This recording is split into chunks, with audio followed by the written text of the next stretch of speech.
In the passage I read earlier, Brene Brown says, most perfectionists grew up being praised for achievement and performance in our grades, manners, and appearance. Somewhere along the way, we adopted this dangerous and debilitating belief system. I am what I accomplish and how well I accomplish it. A ticker tape began streaming through our heads. Please perform. Does that resonate with you? Okay.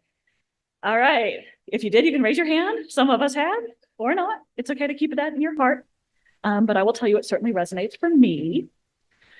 Now, when I was thinking about a story to tell to start the sermon, I noticed that one of the funny things about being taught that I am what I accomplish and how well I accomplish it is that there aren't actually that many childhood stories that I can tell where these lessons were explicit.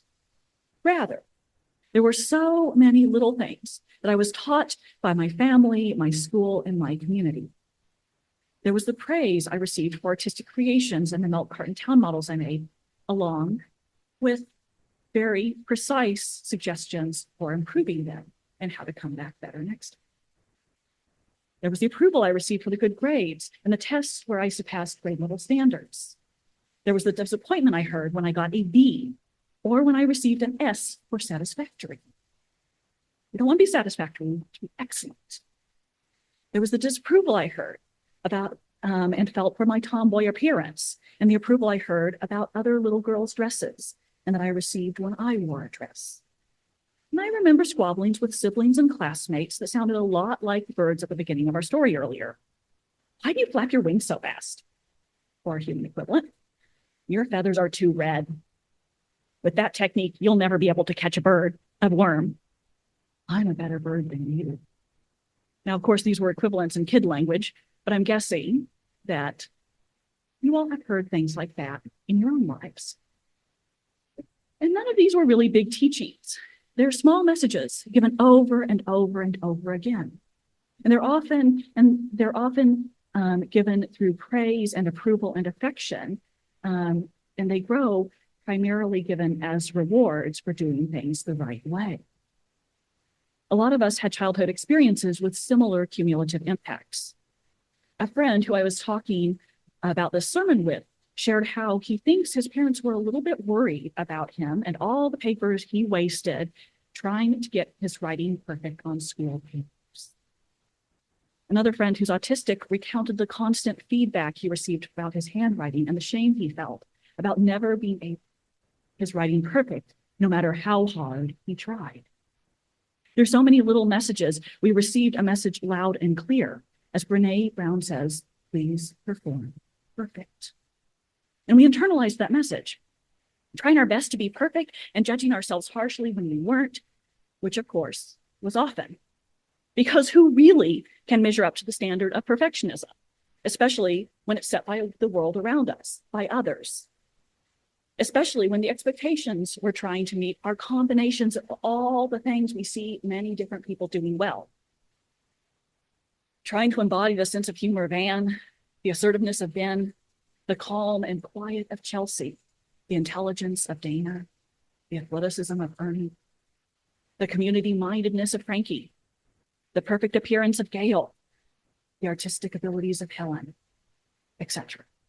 And pull them all into one person, yourself, is impossible. It's impossible, and it doesn't leave us room to find and express our own humor, social orientation, spirituality, intelligence, physicality, artistic spirit, and more. It keeps us focused on trying to live up to the expectations of society, expectations that often reflect the curiosity. Capitalism, sexism, racism, heteronormativity, ableism, individualism, paternalism, and more. And it keeps us focused away from how we can understand our own gifts and those of our community and use them to create stronger communities, more love, and more liberation. Perfectionism, whatever it is that we're trying to be perfect about, denies the deep truth that we are imperfect and in process and limited. It's a reflection of and is embedded in what Sharon Welch calls an unhealthy cultural ethic of control that tells us that we have to be able to achieve our desired ends. We need certainty about what will happen as a result of our actions, and that unless we know all the facts, know what impact our actions will have, and know that our actions will directly lead to our desired result, there is no point in acting. Now, let me say that again, because this is really important. This unhealthy cultural ethic of control tells us that we have to be able to achieve our desired ends. We need certainty about what will happen as a result of our actions, and that unless we know all the facts, know what impact our actions will have, and know that our actions will lead directly to the desired result, there is no point in acting. And if we try and don't achieve our desired results, then there is something wrong with us. Now, in a way, this sounds good. Of course, we want to achieve results. But the problem with this, of course, is that the world is much too complex for all of this. The world needs us to try. It needs us to take action for love and justice too much for us to wait to know exactly what will happen. When we try to live in a paradigm of an ethic of control, it denies the complex realities of the world, of many people's lives, and of our own lives. It encourages us to inaction and persuading ourselves that inaction is okay, or even better than action, because if we can't solve problems, or if we don't absolutely know that we can solve problems, if we don't know what the impacts of our actions will be, then what's the point? It keeps us stuck. It keeps us from fully living, from acting with others, from taking flight. But our value and worth and dignity are not based on what we accomplish. And while we may say this, while we may regularly proclaim in Unitarian Universalist congregations that we have inherent worthiness, truly internalizing that our value and our worth and our dignity aren't based on what we accomplish is much, much harder. Sometimes it even seems ridiculous to say that our value isn't based on what we accomplish, on the quantity of things that we produce. And if that feeling rises up in you, as it does for me too often, that's because that is a message that this is a message that does run counter to our larger American culture, our paradigm. But we are not only what we accomplish. Yes, action is important. Action is very, very important. We know that. We live in a state that tells us that every day. But rejecting an ethic of control, of perfectionism, of needing to know the result with certainty before we act, of having to fix every problem or every person, of the idea that our value and worthiness isn't inherent, but rather is based on what we accomplish. This is crucial to being able to engage with openness and as part of our community. It is a crucial part of what we can call an ethic of risk. If we can embrace the truth that we are imperfect and in process and limited, instead of pushing it away, what blessings might we find? What might come from affirming that we're finite, from knowing that we are in the process of being made, of making ourselves? What gifts might come from not trying to be or do everything, with leaning in to being enough together with our community, with trading off gifts, with taking up the load when others need to rest, and putting it down when we need to rest, with taking shifts in the journey. What gifts might come with moving out of control, of perfectionism, and into risk. And so I ask you, what messages do you personally listen to about what it means to measure up? Are they realistic? And do they honor all of you and your values? How do they reflect the fact that you are an embodied being, that you have a body with limits and needs? And how do they reflect that you're part of our community? The messages that we listen to and how we compare ourselves to them can be healthy fuel for clarifying and living our values. And they can also inhibit our spiritual growth and be psychologically damaging. Now, these messages that we listen to, that we've internalized, will be different for all of us. But it's worth asking, what does it mean to you to be enough? What does it mean to you to be enough as part of a community? Is what immediately comes to your mind what you want to believe based on your values?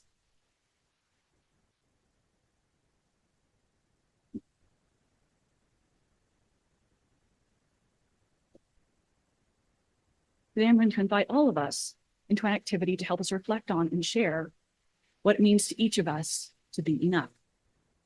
What it means to be enough when you're connected with your values, your truest self, and our collective values, the things that truly nourish our communities and help each and all of us flourish. For the next 5-ish minutes, I'm going to ask you to imagine that you are a plant. You get to pick what type, but you're outdoors with rich soil that your roots reach down into. Your stem or your trunk supports you as you reach up, and your leaves have unfurled to get to feel the nourishing rain, and your flowers bring a sweet scent to the pollinators around you. You have your plant in mind. As you think about the soil that your roots reach into, that supports you, I ask you to reflect on this question. What are some of the values that nourish your roots? Take some time to notice those values. Notice how they support you. You might name a few of them out loud or simply to yourself within your own heart and mind.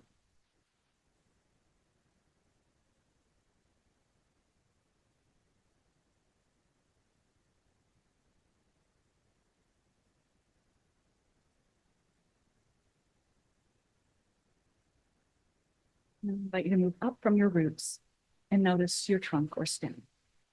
As you notice it, I ask you, which of the values guide and support you as you discern what it is to be enough, to be of value?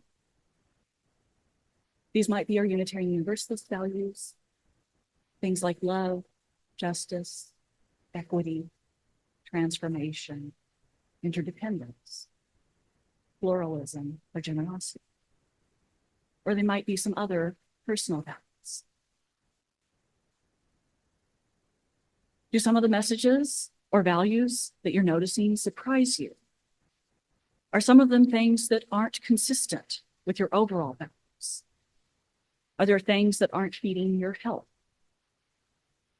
If there are messages or values that you hold about what it means to be enough or to be worthy that aren't feeding you, congratulations on finding them. As you notice values or messages that aren't nourishing you anymore, you might note that once they supported you and helped you to survive to the point where you are now, but that doesn't mean you have to hold on to them. You don't need to try to get rid of anything now, but if you want to let go of unhelpful messages or values, things like perfectionism, things like independence, things like knowing that, or the idea that you have to do it all yourself, you can let them fall to the ground as the leaves of a plant fall, ready to be recycled back into the earth. Or you can simply take note of these and revisit them later. If you want, you can take a moment to name a few of them aloud or simply in your heart.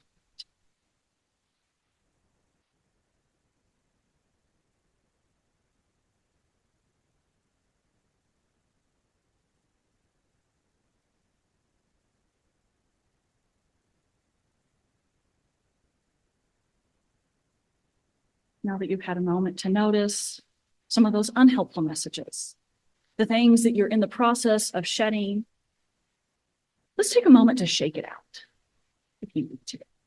If it's available, you might want to rise or you can stay seated. Be mindful about the people around you, but you can shake out your hands, your arms, your legs, your whole body. Just let go of those unhelpful things. Ugh, we don't need them. Okay. Oh. So now that we've shaken that out, helping ourselves shed unhelpful messages about being enough, I invite you to consider what you want to replace an ethic of perfectionism and control with. How can we help ourselves and our communities hold space for taking chances, making mistakes, accepting and lamenting them? How do we hold space for complexity, for multiple right paths? How do we replace societal ideas that we have to be more, be perfect, measure ourselves and our worth against others if we are to be enough? Now, it can be easy to fall into complacency or withdrawal from the world if we take some of our principles or values without holding them in creative tension. But our values of interdependence, equity, transformation, pluralism, generosity, and justice, all rooted in a deep, fierce love, they call us into ways of being that are more connected with ourselves and our communities, even as we hold space for rest and the knowledge that our value is not based on what we accomplish. All of this can help us embrace curiosity and an ethic of risk, love, and justice. All of this can help us find more life-affirming ways of asking and answering what it means to be enough, what we want to do with our beautiful, beloved, and precious lives. And this brings us to the top of our plant. As you notice the leaves and the flowers that gather sunlight and create new life, I invite you to notice what emerges for you with this question. What ways of being enough together do you hope are coming into being or will emerge? How do you want to embrace and engage with life?